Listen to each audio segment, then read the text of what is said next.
الذین آمنوا، اے اہل ایمان، لا تتخذوا الیہود والنصارى اولیاء، یہودیوں اور عیسائیوں کو دوست نہ بنانا. بعضهم اولیاء بعض، یہ ایک دوسرے کے دوست ہیں، تمہارے دوست نہیں ہیں بلکہ یہ ایک دوسرے کے دوست ہیں.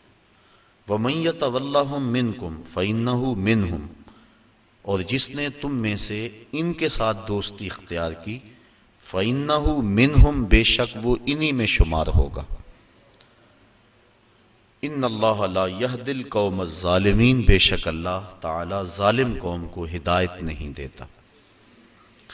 یہود و نصارہ کے ساتھ دوستی اور محبت کی جو پینگیں چڑھانے کے لیے لوگ بےتاب نظر آتے ہیں، انہیں کان کھول کر ان آیات کو سننا چاہیے، پڑھنا چاہیے.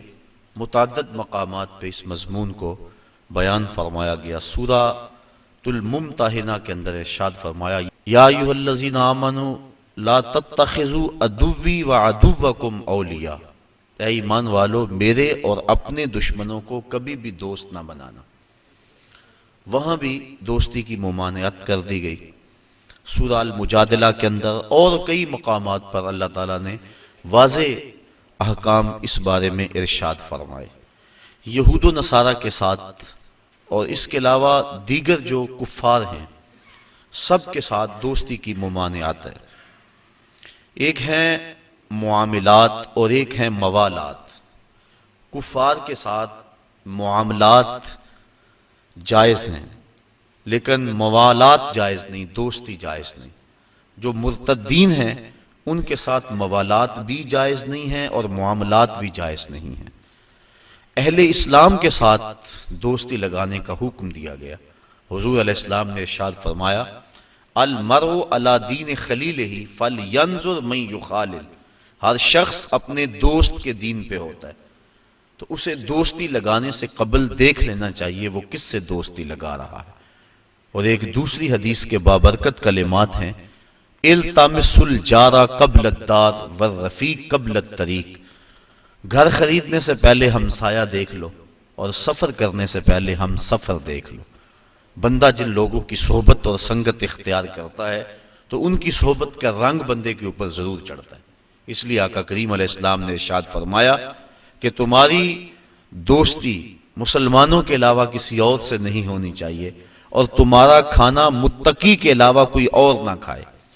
یعنی جب تم دعوت کرو تو اہل تقوی کو اپنی دعوت پہ بلاؤ تاکہ تمہارے گھر میں برکت بھی ہو اور تمہارا کھانا اس کا صحیح مصرف بھی ہو. آج میں اور آپ اپنے آپ کو دیکھ سکتے ہیں کہ ہم کہاں کھڑے ہیں. نماز میں روزانہ دعائے قنوت پڑھتے ہوئے ہم کہتے ہیں وَنَخْلَعُ وَنَتْرُكُ مَن يَفْجُرُكَ، اے اللہ جو تیرے حکموں کو توڑے گا، تیری نافرمانی کرے گا، ہم اس کو ترک کر دیں گے، اس سے کوئی تعلق نہیں رکھیں گے.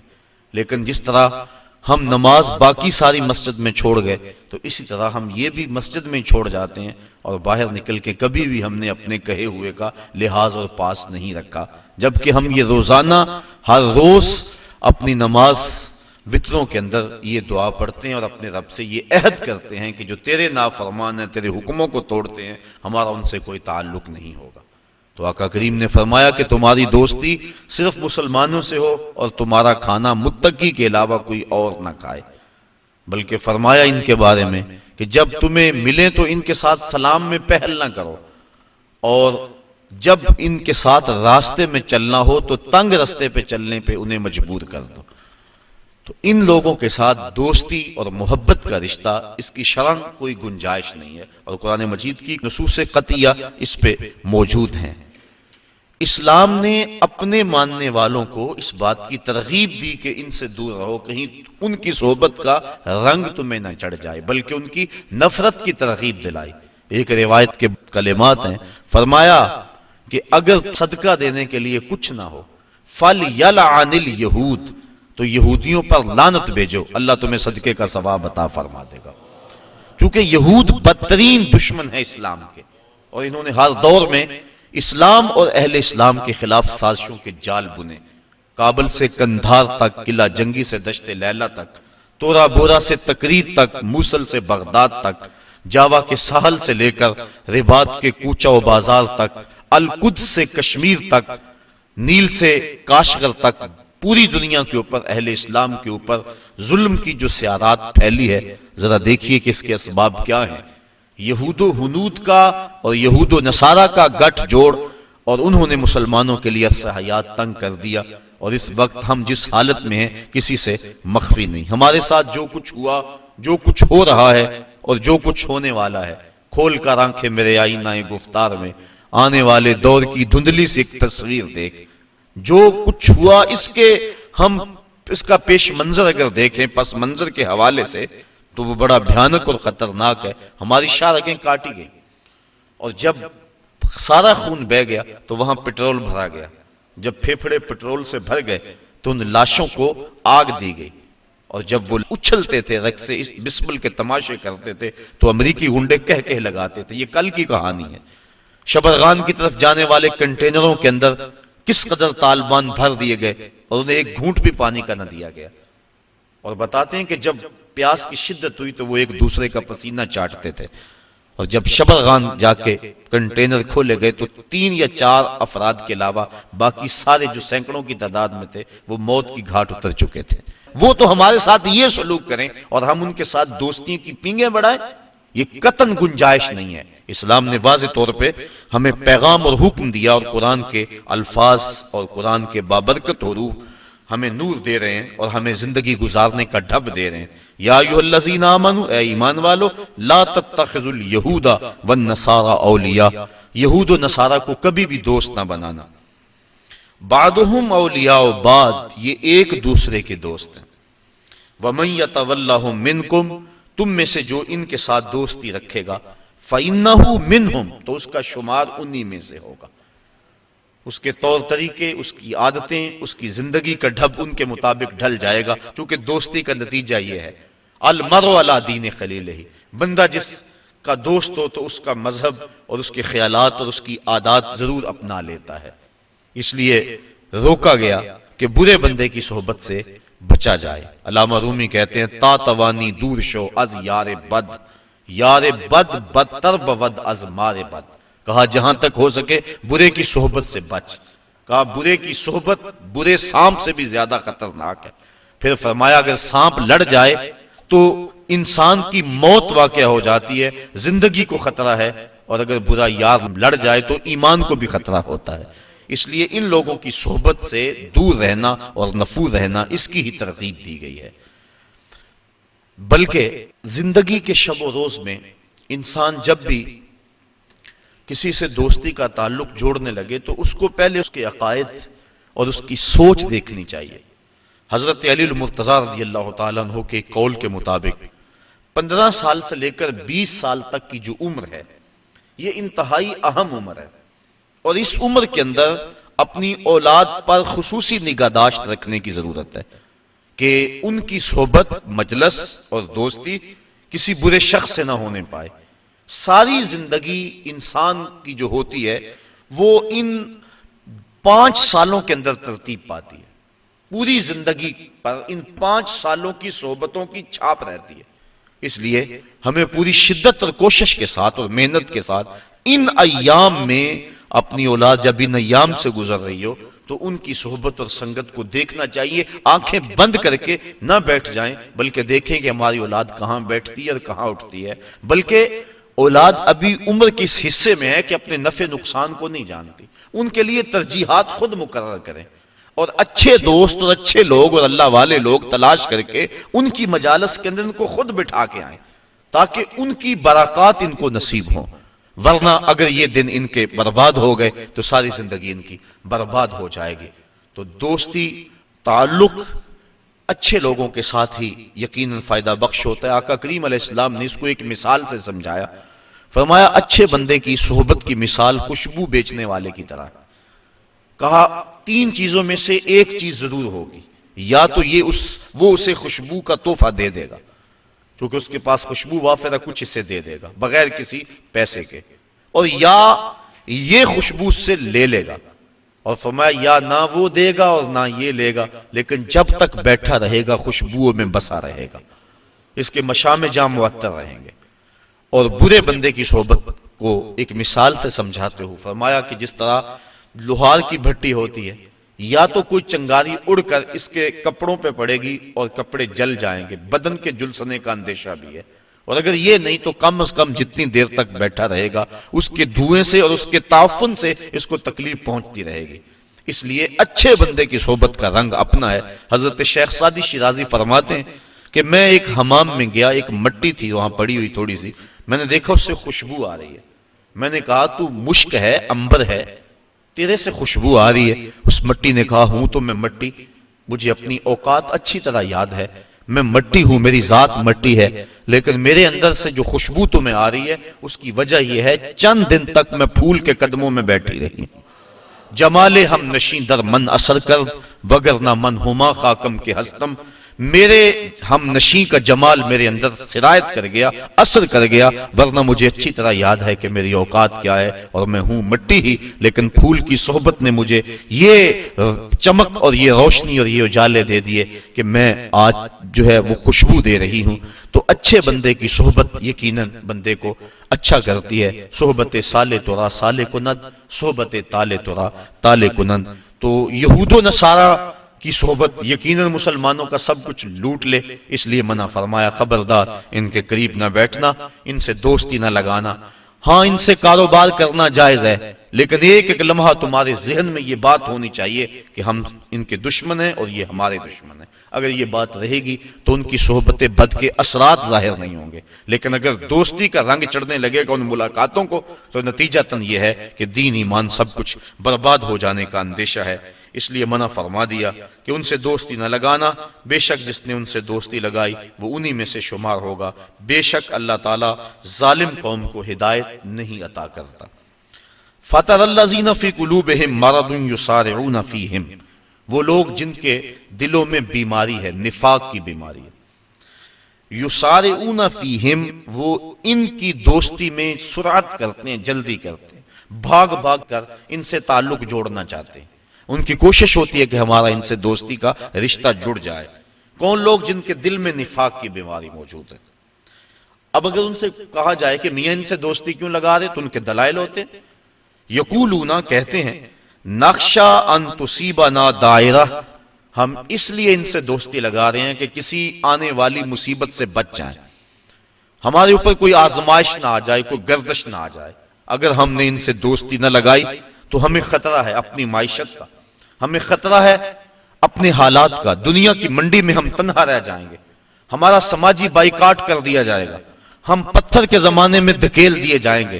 اس طرح کے دلائل تراشتے ہیں اور کہتے ہیں کہ ہم اس لیے دوستی لگاتے ہیں، نخشا، ہم ڈرے، ان تصیبنا دائرہ، کہ ہمیں کوئی گردش نہ آلے، فعسى الله ان ياتي بالفتح او امر من عنده فيصبحوا على ما اسروا في انفسهم نادمين، ان قریب اللہ تعالیٰ مومنوں کو فتح عطا فرما دے، ممکن ہے کہ اللہ مومنوں کو فتح عطا کر دے، او امر من عنده، یا اپنی جناب سے کوئی اور چیز عطا کر دے، فَيُصْبِحُوا عَلَى مَا أَسَرُّوا فِي أَنفُسِهِمْ نَادِمِينَ، یہ دوستی گانٹنے والے اور اپنے دل کے اندر وہ چیزیں رکھنے والے یہ دیکھتے رہ جائیں گے اور شرمسار ہو جائیں گے، اور اللہ مومنوں کو سرخرو فرما دے گا۔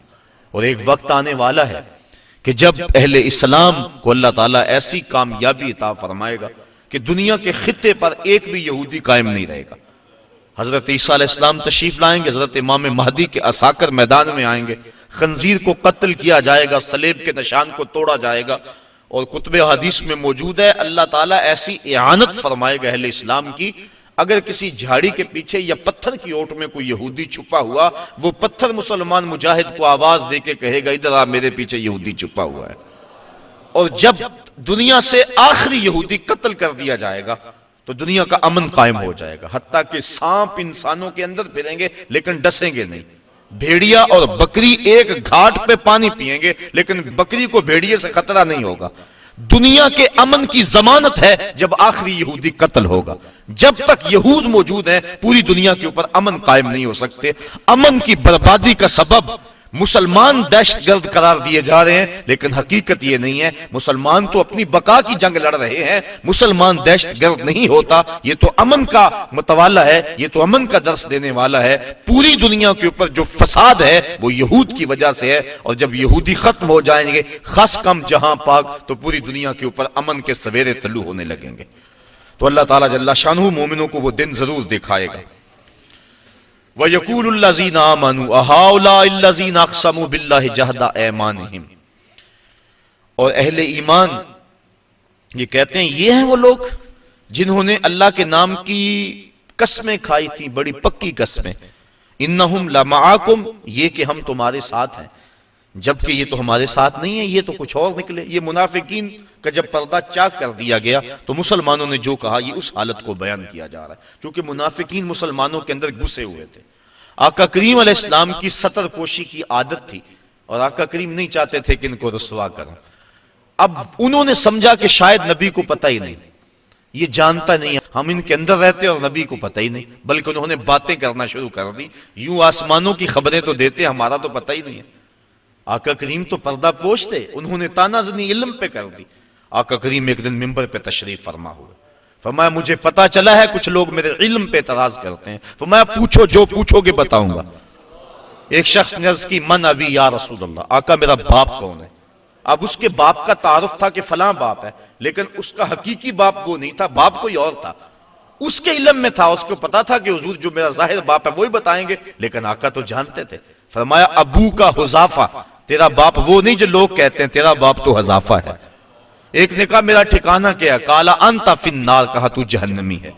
فبارک عمر رضی اللہ تعالیٰ عنہ، حضرت عمر فاروق اپنی پنڈلیاں بچھا کے اس طرح بیٹھے اور اپنے ہاتھ جوڑے، کہا رضیت باللہ ربا وبالاسلام دینا وبمحمد نبیا، حضور ہم اللہ کے رب ہونے پہ اور اسلام کے سچا دین ہونے پہ اور آپ کے نبی ہونے پہ راضی ہیں۔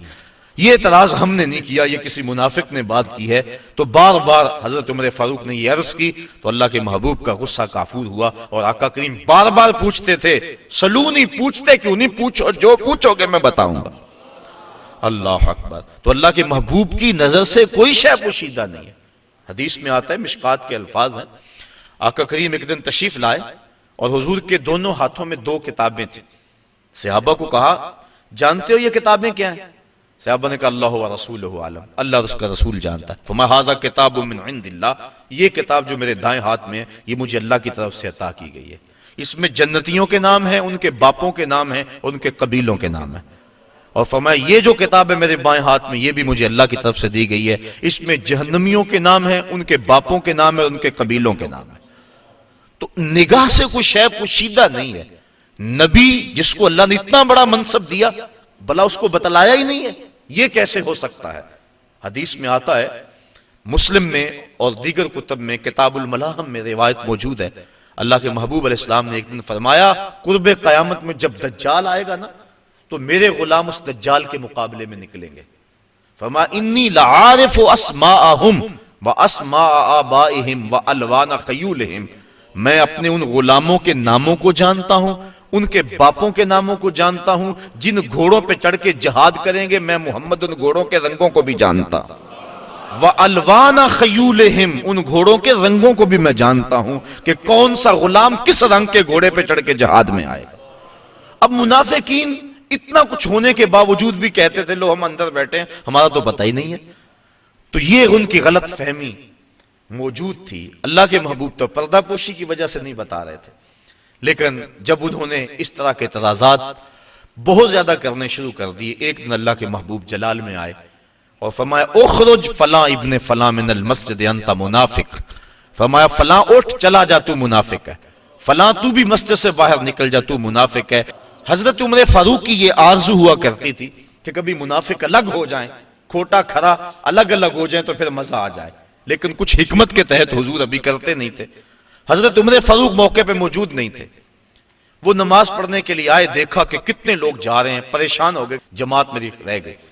تو ایک بندہ دروازے پہ کھڑا تھا جو جانتا تھا کہ حضرت عمر فاروق کی عادت کیا ہے اور منافقین کے بارے میں ان کے کیا جذبات ہیں۔ انہوں نے کہا ابشر یا ابن خطاب، ابن خطاب تمہیں مبارک ہو، کہا مبارک دے رہے ہو، میری جماعت ختم ہوگی تم مبارک دے رہے ہو؟ کہا جماعت ابھی ہونی ہے۔ تو کہا یہ کیوں جا رہے ہیں؟ کہا تمہاری آرزو پوری ہو گئی۔ اللہ کے محبوب نے منافقوں کو مسجد سے نکال دیا ہے۔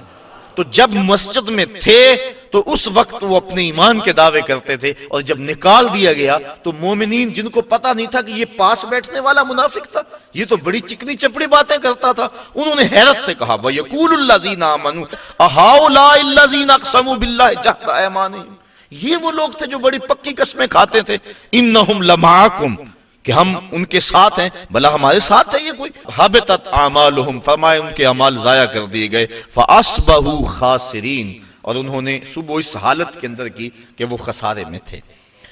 یا ایھا الذین آمنوا من یرتد منکم عن دینہ، اے ایمان والو تم میں سے اگر کوئی دین سے منحرف ہو جائے، مرتد ہو جائے، دین کو چھوڑ دے۔ یہود و نصارہ کی دوستی کے بعد اس بات کو بیان کیا، چونکہ برے لوگوں کی جب صحبت ہوگی تو اس کا رنگ ہوگا، تو کہیں ایسا نہ ہو کہ ان لوگوں کی دوستی کے نتیجے کے اندر تم ارتداد کی طرف چل پڑو، اور اگر تم ارتداد کی طرف چل پڑو تو کیا تمہارے رب کو پرواہ ہوگی؟ اب ارشاد فرمایا جا رہا ہے یا ایھا الذین آمنوا، اے ایمان والو، من یرتد منکم عن دینہ، تم میں سے اگر کوئی اپنے دین سے منحرف ہو جائے، فسوف یاتی اللہ بقوم، اللہ کو اس کی کوئی پرواہ نہیں ہے کہ اگر کوئی مرتد ہوتا ہے، بلکہ فسوف ان قریب یاتی اللہ بقوم، اللہ ایسی قوم لائے گا یحبہم و یحبونہ، جس قوم سے اللہ پیار کرتا ہے اور اللہ سے وہ قوم پیار کرتی ہے۔ ایسی قوم تمہارے جگہ لے آئے گا جو اللہ سے پیار کرنے والی ہے۔ قل ان کنتم تحبون اللہ فاتبعونی یحببکم اللہ، ارشاد فرمایا گیا اگر تم اللہ سے پیار کرتے ہو، اب محبوب کہہ دو کہ میری اتباع کرو، جب میری اتباع کرو گے تو اللہ تم سے پیار کرے گا۔ وہاں یہ ہے بندے کا پیار مقدم اور مالک کا پیار بندے کے ساتھ، اس کو مؤخر بیان کیا گیا، لیکن یہاں فرمایا گیا کہ ایسی قوم لائے گا کہ جس سے اللہ پیار کرتا ہے، جب اللہ پیار کرتا ہے تو وہ قوم بھی پیار کرتی، یعنی اللہ کے پیار کو مقدم رکھا گیا۔ اور حقیقت بھی یہ ہے عشق اول در دل معشوق پیدا می شود، محبت پہلے محبوب کے دل میں پیدا ہوتی ہے، جب اللہ پیار کرتا ہے تو بندے پیار کرتے ہیں۔ حضرت حسن بصری رضی اللہ تعالیٰ عنہ فرمانے لگے جلدی جلدی مصلی بچھاؤ، میرا رب مجھے یاد کر رہا ہے تو میں بھی چاہتا ہوں کہ میں اسے یاد کروں۔ تو کہا مریدین نے حضرت آپ کو کیسے پتا ہے کہ آپ کا رب آپ کو یاد کر رہا ہے؟ کہا میرے دل میں اس کی یاد آ رہی ہے، تو وہ یاد کر رہا ہے تو مجھے یاد آ رہی ہے۔ تو پہلے وہ پیار کرتا ہے تو پھر بندہ پیار کرتا ہے، اگر وہ پیار کرے تو پھر یقیناً بندے کے دل میں اس کے لیے محبتوں کے جذبات موجزن ہوتے ہیں۔ حضرت داتا گنج بخش علی حجویری کشف المعجوب میں لکھتے ہیں کہ یہ جو روایت ہے کہ جس نے توبہ کی اس کو اللہ نے بخش دیا، کہا یہ بھی ٹھیک، لیکن بعض صوفیہ فرماتے ہیں کہ یہ بھی ٹھیک کہ جس نے توبہ کی اسے بخش دیا گیا۔ صوفیہ فرماتے ہیں اصل بات یہ بھی ہے کہ جس کو بخشنا تھا اللہ نے اسے توبہ کا راستہ دکھا دیا۔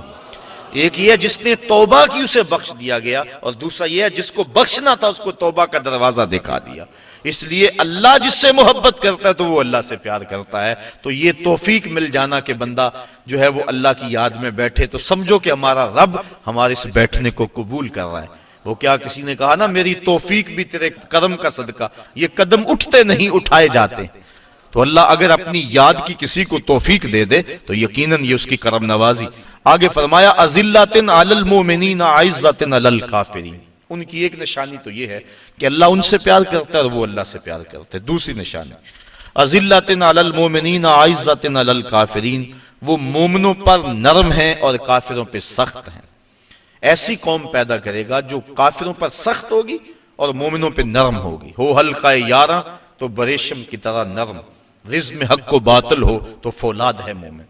یہ مومن کی خصوصیت ہے کہ کافر کے مقابلے میں وہ سختی دکھاتا ہے۔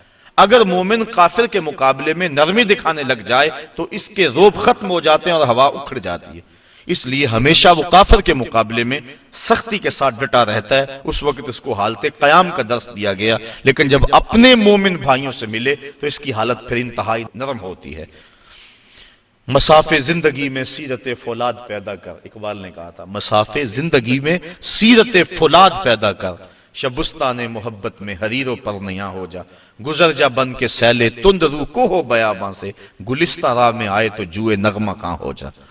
جب راستے میں پہاڑ آئے تو ٹکرا جا ان سے، اور جب راستے میں کوئی باغ آ جائے تو اس پانی کو کہا جا رہا ہے کہ اب تو سیلاب نہ بن بلکہ جوئے نغمہ خاں بن جا، گیت گاتی ہوئی ندی بن جا اور اس باغ سے یوں گزر۔ تو جب اپنوں سے ملتے ہیں تو ان کی محبت مثالی ہوتی ہے، اور جب کافر کے مقابلے میں ہوتے ہیں تو سخت ہوتے ہیں۔ اگر قوم کا مزاج یہ ہو جائے کہ کافروں سے نرمی اور اپنوں سے سختی، تو پھر اللہ کے عذاب کا انتظار کرنا چاہیے۔ یجاہدون فی سبیل اللہ، ان کی ایک صفت یہ ہے کہ وہ اللہ کے راہ میں جہاد کرتے ہیں۔ کافروں کے مقابلے میں سرحدوں پر جو لڑائی لڑی جاتی ہے اس کو عربی میں قتال کہتے ہیں، اور جہاد جد و جہد دین کو کہتے ہیں۔ اعلاء کلمت الحق کے لیے جو بھی محنت کی جائے، جد و جہد کی جائے، اس کو جہاد کہتے ہیں۔ اس قتال کو بھی جہاد شامل ہے کیونکہ یہ بڑا وسیع المفہوم لفظ ہے جہاد، اور اس کے علاوہ جو بھی راہ دین میں جد و جہد کی جائے اس کو شریعت اسلامیہ میں جہاد کہا جاتا ہے۔ تو کہا وہ راہ خدا میں جہاد کرتے ہیں۔ وَلَا يَخَافُونَ لَوْمَةَ لَائِمٍ، اور اس راستے میں کسی ملامت کرنے والے کی ملامت سے ڈرتے نہیں ہیں، بلکہ جب بندہ اس راستے کا مسافر ہو جاتا ہے اسے کسی ملامت کرنے والے کی ملامت کا خوف نہیں ہوتا، بلکہ اس ملامت سے اس کو ایک لذت آتی ہے۔ حضرت ابو ذر غفاری رضی اللہ تعالیٰ عنہ فرماتے ہیں کہ میں حضور کی خدمت میں دار ارقم میں حاضر ہوا، رہنے والے مدینے کے تھے لیکن آئے مکہ المکرمہ، ابتداء اسلام تھا۔ حضور کی خدمت میں حاضر ہوا بیعت اسلام کی، دو چیزوں پر حضور نے مجھ سے وعدہ لیا، ایک تو حق کہنا چاہے کچھ بھی ہو جائے، اور دوسرا اللہ کے راستے میں کسی ملامت کرنے والے کی ملامت سے نہیں ڈرنا۔ میں نے بیعت کر کے کہا حضور اگر اجازت ہو تو باہر نکل کر اپنے ایمان کا اعلان نہ کروں۔ حضور فرمایا ابھی حالات ایسے نہیں، ابھی اپنے ایمان کو مخفی رکھو۔ عرض کی حضور ابھی تو میں نے آپ سے وعدہ کیا ہے کہ حق کہنا ہے چاہے قیامت آ جائے۔ آقا کریم فرمایا اچھا پھر تمہاری مرضی۔ حضور بھی پرکھنا چاہ رہے تھے، کہا اچھا پھر تمہاری مرضی۔ حضرت ابو ذر غفاری کی سنیے، کتب سیر میں واقعہ موجود ہے، کہتے ہیں میں سین حرم میں آیا، کیا دیکھتا ہوں کہ صنادید قریش نشستیں جمائے بیٹھے ہیں اور ان کے چیلے چانٹے ان کے ارد گرد جو ہے وہ حلقوں میں بیٹھے ہوئے ہیں۔ میں کعبۃ اللہ کے ساتھ ٹیک لگا کے زور سے کہا لوگو سن لو، میں اللہ کی توحید کا اقرار اور مصطفیٰ کی رسالت کا اقرار کرتا ہوں۔ کہتے ہیں یہ لفظ میرے ابھی مکمل نہیں ہوئے تھے کہ میرے اوپر لوگ ٹوٹ پڑے اور اتنا مارا کہ میرے لخت لخت سے خون بہنے لگا۔ حضور کے چچا حضرت عباس بن عبد المطلب رضی اللہ تعالی عنہ وہ وہاں موجود تھے، ابھی اسلام کی دولت سے مالا مال نہیں ہوئے۔ انہوں نے کہا لوگو اپنی معیشت پہ ترس کھاؤ اور اس شخص کو چھوڑ دو، تم جانتے نہیں یہ شخص کون ہے، یہ بنو غفار کا شخص ہے، اور بنو غفار مدینے میں رہائش پذیر قبیلہ ہے۔ تمہاری معیشت کا انحصار تجارت پہ ہے، اور تجارت بھی شام کی، اور شام کا جو راستہ ہے وہ مدینے کے قریب سے گزرتا ہے۔ اگر تم نے اس شخص کو قتل کر دیا تو تمہارے شام کی طرف جانے والے قافلے غیر محفوظ ہو جائیں گے، اور تمہاری معیشت جو ہے وہ کمزور پڑ جائے گی۔ اس پہ رحم نہ کرو، اپنی معیشت پہ ترس کھاؤ اور اسے چھوڑ دو۔ لوگوں کے ذہن میں یہ دلیل سمجھ میں آئی، لوگوں کے نے قبول کیا اور کہتے ہیں مجھے چھوڑ دیا۔ اب سنیے لفظ حضرت ابو ذر غفاری کے، کہتے ہیں میں نے آب زمزم سے زخموں کو دھویا، ایک چادر لی، سین حرم میں لیٹ گیا رات گزارنے کے لیے، لیکن ساری رات گزر گئی مجھے نیند نہ آئی۔ کیوں نیند نہ آئی؟ کہ زخم زیادہ تھے، درد ہو رہا تھا، یقیناً یہ بات بھی ہوگی، لیکن حضرت ابو ذر غفاری کے نیند نہ آنے کا سبب خود بیان کرتے ہیں۔ کہا مار کھانے میں اتنا مزہ آیا تھا کہ میرا جی چاہتا تھا دوبارہ دن چڑھے، وہ پھر آئیں اور پھر میں اعلان کروں، اور جو حال میرے ساتھ کل ہوا تھا دوبارہ پھر ہو۔ وہ مزہ دیا تڑپ نے میری آرزو ہے یارب، میرے دونوں پہلوؤں میں دل بے قرار ہوتا۔ ایک پہلو میں دل ہے تو اتنا لطف آ رہا ہے، اگر دونوں پہلوؤں میں دل ہوتا تو کیا کیفیت ہوتی۔ کہا ساری رات انتظار میں گزر گئی اور جی چاہتا تھا کہ دوبارہ دن چڑھے اور پھر اپنی مسجدوں پہ آئیں اور پھر میں توحید کا غلغلہ بلند کروں اور پھر وہ میرے اوپر ٹوٹ پڑے، یہ زخم دوبارہ آئیں اور اس تکلیف سے جو لذت مجھے کل ملی تھی پھر دوبارہ ملے۔ کہا پھر جب صبح ہوئی اور وہ آ کے بیٹھ گئے، میں نے دوبارہ کھڑے ہو کے وہی اعلان کیا، اور میرے اوپر ٹوٹ پڑے، پھر مزاحم ہوئے حضور کے چچا، اور اگلے دن پھر رات میری بڑی مشکل گزری، اور میں یہ انتظار کرتا رہا دن چڑھے تو پھر توحید کا اعلان کروں۔ تو وہ اللہ والے جو لوگ ہیں، اگر ان کو اس راستے میں کوئی تکلیف پہنچتی ہے یا کوئی ملامت کرتا ہے، تو جب وہ جم جاتے ہیں دین پہ اور روح دین ان کو نصیب ہو جاتی ہے، تو اس ملامت سے ڈرتے نہیں ہیں، بلکہ اس ملامت کرنے والے کی ملامت کی پرواہ کیے بغیر اپنے سفر کو جاری رکھتے ہیں۔ مار کھانے کے باوجود، تکلیفیں اٹھانے کے باوجود، ملامتیں سہنے کے باوجود حق پہ جمع رہنا اور یہ دولتیں مل جانا، یہ کیا انسان کے بس کا روگ ہے؟ کہا نہیں، ذالک فضل اللہ یؤتیہ من یشاء، یہ اللہ کا فضل ہے، جسے چاہے عطا فرما دے، جسے چاہے کرم نوازی فرما دے۔ واللہ واسع علیم، اللہ تعالیٰ وسعت والا اور علم والا ہے۔ اب انسان کو منع کر دیا یہود و نصارہ سے دوستی نہیں کرنی، جو اللہ کے دشمن ان سے دوستی نہیں کرنی، آگے منع کر دیا کہ اہل کتاب سے بھی دوستی نہیں رکھنی، کفار سے بھی دوستی نہیں رکھنی۔ انسان تو معاشرتی حیوان ہے، کسی سے دوستی ہوگی تو زندگی گزرے گی۔ جب دوستی، ان سب کی دوستی سے ممانعت کر دی گئی تو پھر یاری کس سے لگائے، دوستی کس سے لگائے؟ ویسے تو بندہ جی نہیں سکتا، اکیلا تو رہ نہیں سکتا۔ کہا آؤ بتائیں کس سے دوستی لگانی ہے۔ انما ولیکم اللہ ورسولہ، بے شک تمہارا دوست اللہ اور اس کا رسول ہے۔ آؤ ان سے دوستی کا ناطہ جوڑ لو۔ دنیا داروں سے دوستی لگاؤ گے، بعد میں بے وفائی کا زخم اپنے سینے پہ لے کر روتے رہو گے کہ ہم جن کے لیے مرے تھے وہ وضو کرتے رہے اور جنازہ بھی نہ پڑا، پھر کیا کچھ کہتے پھرو گے۔ آؤ ان سے دوستی لگاؤ جو دنیا پر بھی اور آخرت پر بھی وفا کی ریت کو نبھاتے ہیں۔ انما ولیکم اللہ، بے شک تمہارا دوست اللہ ہے، ورسولہ، اور اس کا رسول ہے، والذین آمنوا الذین یقیمون الصلاۃ، اور وہ اہل ایمان ہیں جو نماز پڑھتے ہیں، نماز قائم کرتے ہیں، ویؤتون الزکوٰۃ، اور زکوٰۃ ادا کرتے ہیں، وہم راکعون، اور ان کے دل اللہ کے حضور جھکے ہوئے ہیں۔ وہ ہیں تمہارے دوست اور ان سے دوستی تمہیں نفع دے گی۔ وَمَن يَتَوَلَّ اللَّهَ وَرَسُولَهُ، اور جو اللہ اور اس کے رسول سے دوستی لگائے، والذین آمنوا، اور اہل ایمان سے دوستی لگائے، فَإِنَّ حِزْبَ اللَّهِ هُمُ الْغَالِبُونَ، بے شک اللہ کا گروہ ہی غالب ہے اور غلبہ اسی کے پاس ہے اور وہی غلبہ دینے والا ہے۔ تو اہل اسلام کو ان کو راہ عمل دی گئی اور بتایا گیا تم نے کس سمت پہ چلنا ہے، کہیں غلط فہمی میں اپنا سب کچھ برباد نہ کر بیٹھیں۔ اسلام نے ان کو راہ عمل دے دیا کہ غلبہ تو اسلام کے پاس ہی ہے اور حق ہی غالب رہتا ہے، باطل چند دنوں کے لیے پنپتا ضرور ہے لیکن جو ہے وہ حقیقی طور پہ فتح حق کو ہوا کرتی ہے۔ اس لیے اس وقت پوری دنیا کے جو حالات ہیں وہ کس سے مخفی ہیں اور کون نہیں جانتا۔ اس وقت ہمیں آنکھیں کھول کے زندگی گزارنے کی ضرورت ہے اور اپنے دین کو سمجھنے کی ضرورت ہے۔ ہمیں قرآن مجید کے احکامات کو سمجھنے کی ضرورت ہے اور دیکھنے کی ضرورت ہے کہ ہم کس طرح اپنی زندگی کے شب و روز گزاریں جس سے ہمارا رب ہم پہ راضی ہو جائے، ورنہ ایسا نہ ہو کہ زندگی برباد کر کے بیٹھ جائیں۔ 4 دن کی زندگی ہے، اس کو شریعت اور مصطفیٰ کریم علیہ الصلوۃ والسلام کے جو طریقے ہیں ان کے مطابق گزارنے کی کوشش کریں۔